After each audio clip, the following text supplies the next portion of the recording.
国国务院副总理刘鹤周二与美国财务部长耶伦举行视频通话。中国商务部网站新闻稿称，中美双方就宏观经济形势、多双边领域合作进行了实务、坦诚、建设性的交流。双方认为，世界经济复苏正在处于关键时刻，中美加强宏观政策沟通协调十分重要。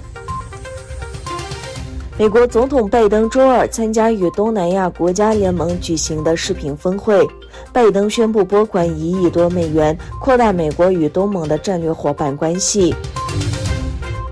据中国媒体报道，中国外长王毅在访问卡塔尔期间，在多哈会见阿富汗塔利班临时政府代表。在塔利班组建的临时政府与北京政府首次高层接触的会晤中，王毅表示，中方将支持阿富汗稳定局势和重建国家的努力。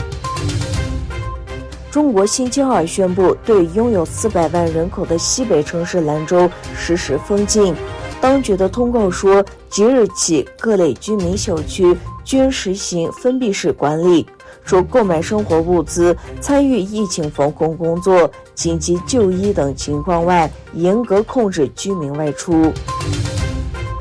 总部位于多伦多的人权组织 Handvoice 正在启动一项特别赞助计划，用于在加拿大重新安置朝鲜难民。在试点项目的候选人中，将优先考虑面临性侵犯和性暴力风险的女性家庭。随着试点项目的启动，加拿大将成为继韩国和美国之后第3个接受朝鲜难民的国家。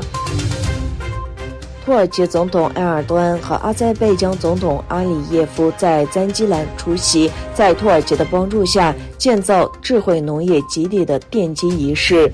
埃尔多安总统乘坐的飞机降落在富足里国际机场，这是阿塞拜疆在解放后的土地上建造的第一座机场。